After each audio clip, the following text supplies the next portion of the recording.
My name is Clinton Jarbo, and my application is called Dinner Logger. So first off, I'm going to explain the purpose of the application. As a student, I work a full-time job and take a full-time course load, so I have a busy schedule, and a lot of times I don't have time to cook dinner or to take the time to drive around town to my favorite restaurants, so I end up stopping somewhere random that just happens to be on my way to one place or another. And sometimes I really like the food, and a few weeks later I'll be thinking about it and thinking, man, that place was really good. I remember I had a great curry here or a great burger there, but I can't actually remember what the name of the restaurant was or exactly where it was. And a lot of times I'll end up going somewhere I think I ate, and it turns out to be somewhere completely different, and I can never remember what the restaurant was. Sometimes I remember, oh yeah, I ate at that restaurant, but did I like it or did I not like it? Or I remember I ate there and I liked it, but I don't remember exactly what it was that I got that I liked so much.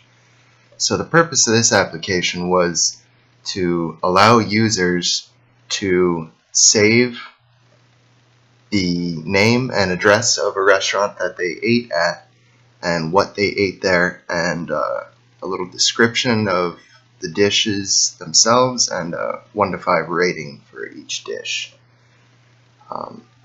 There's some similar applications. The most well-known one is Yelp, but the purpose of Yelp is more to compile user data from a number of users and give average reviews for restaurants. And it also doesn't allow users to rate individual dishes or review individual dishes. So there's no app that does this exact thing. First off, here I've got the class diagram. In the top left, I've got the core data model, which fetches data from the core data, things like the restaurants and the dishes. In the middle at the top, I've got those restaurants and dishes. You can see each dish has a restaurant ID, which represents the restaurant that it was eaten at, and allows the user to associate dishes with particular restaurants and view only the dishes that correspond to one individual restaurant.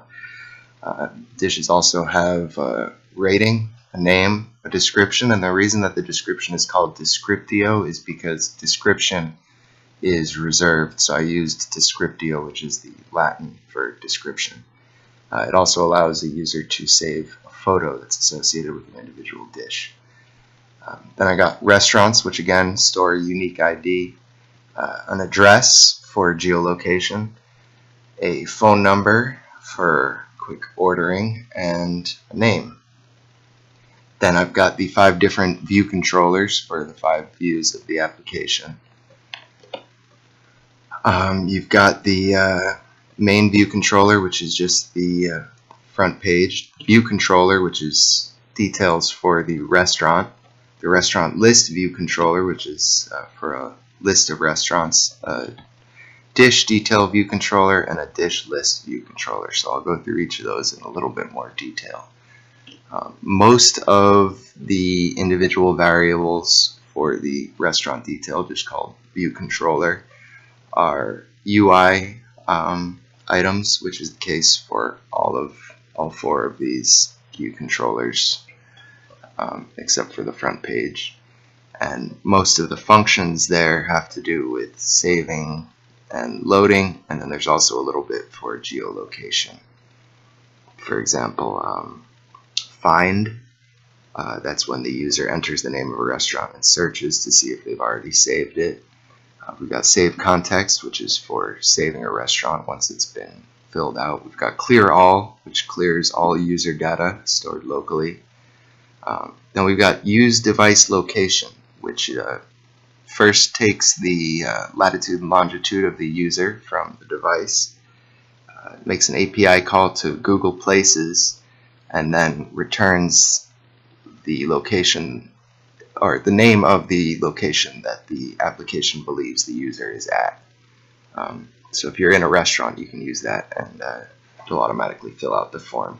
And then we got set map, so once a location is saved, it will be mapped, and and we'll see a little bit more about that when we go into more detail on the views. The restaurant view controller, that mostly just has standard table view functions and data. You can see on there we've got the manager, which is the core data model, and then the fetch results, which is an array of restaurants. The dish detail view controller, a little more simple than the restaurant detail one. This one again has a lot of UI components. It's got the standard functions, and then it's got, again, saving dishes, adding a photo, which is important. That's the add photo, image picker controller, and image picker controller did cancel functions are for loading custom user photos to save with a dish. And then we've got the prepare for seg. The dish list view controller again is going to be standard table view functions and components.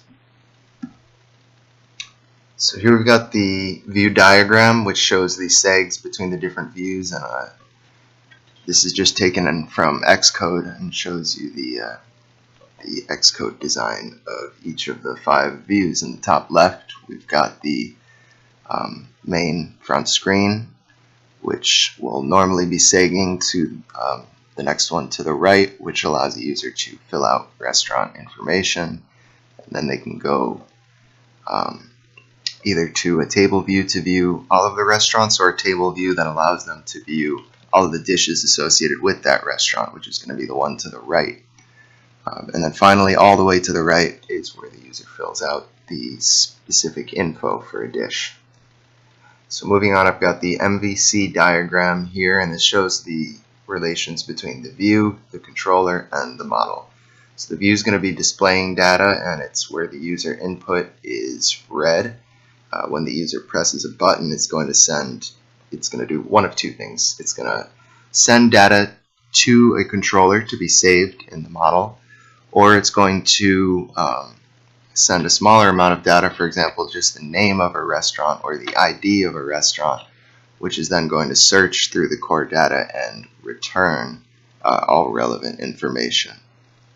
And then between the controller and the model, the controller is going to communicate with the model mostly to save and fetch restaurant and dish data.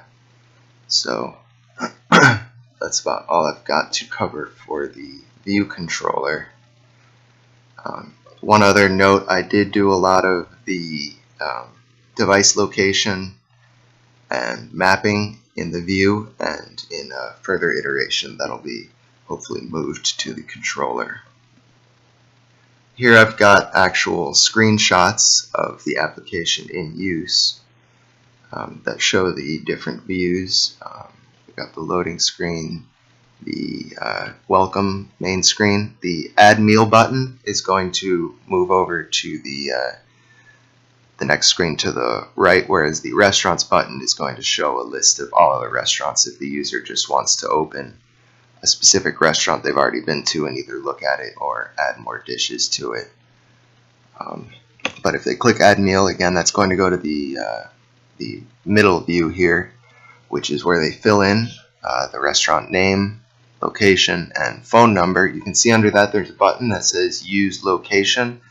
When that button is pressed, and there's been some problems with it on certain iPhone models, and also right now it is crashing if the user is not in a restaurant, unfortunately.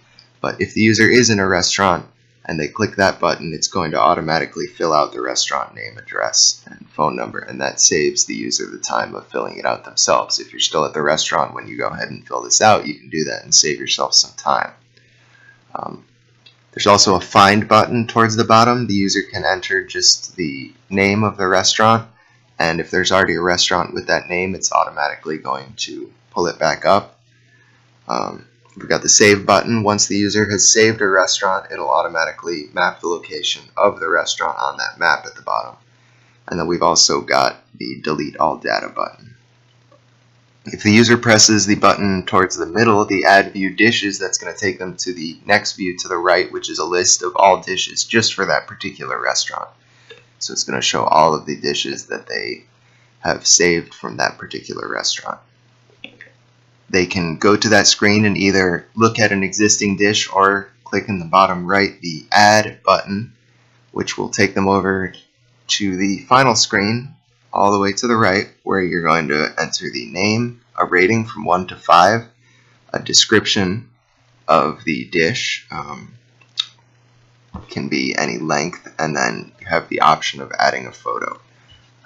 Right now I'm encountering a bug where if the user does not add a photo, there's problems saving. Again, that's something I'm hoping to fix in the next iteration of the application. I don't want a photo to be required. That should be optional. So some thoughts on improving this application.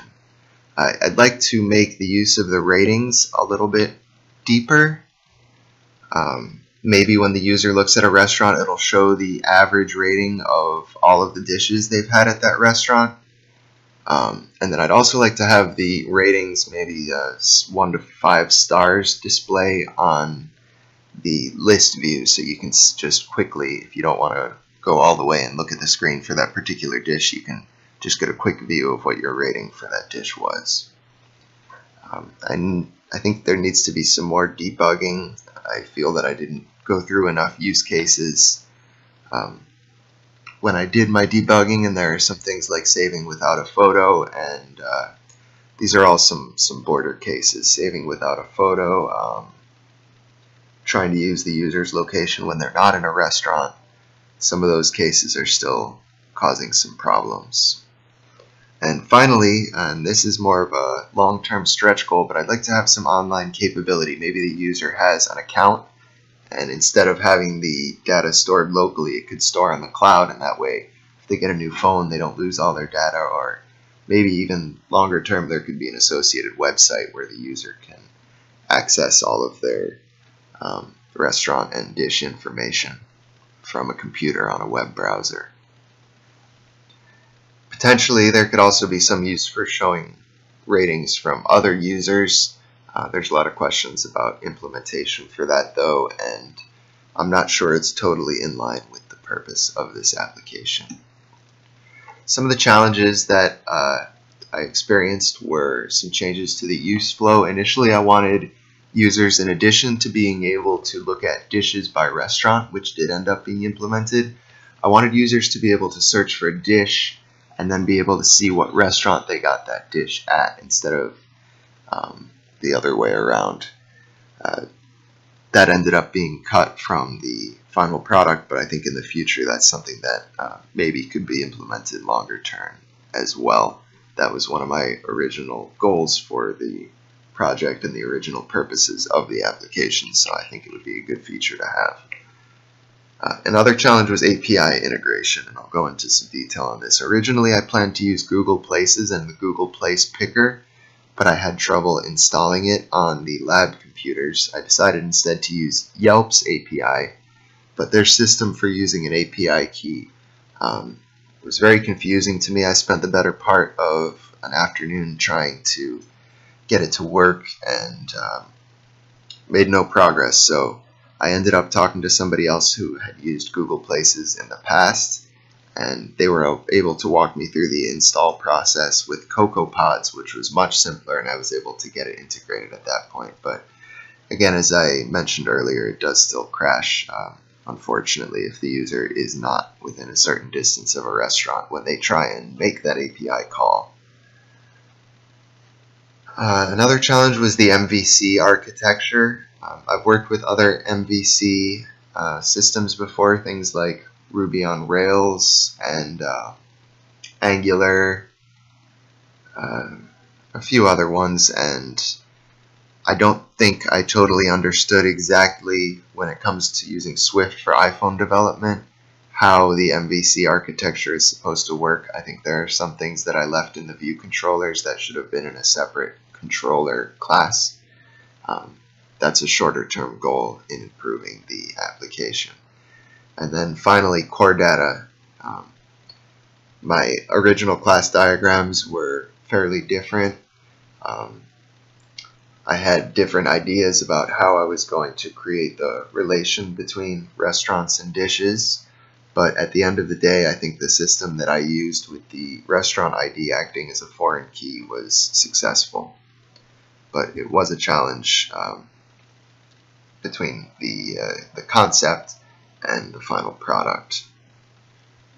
Some of the things I took away from this project, I realized that some of the individual features should have been developed and tested in isolation. I ran into a lot of bugs where I thought it was a problem with my core business logic, and it ended up being a problem with the way I was reading user input, and vice versa on a few instances. So testing some of those features, especially the API call and some of the table views in isolation, could have saved me a lot of time. My development time, I think, could have been budgeted better. Again, as I mentioned early on, I work full-time and I'm a full-time student, so sometimes when we're in school, we can't have the optimal time budget that we would like, but I still feel that there were some features that I really wanted but didn't necessarily need that got cut, and I should have cut them earlier when it became clear that they were going to become time sinks.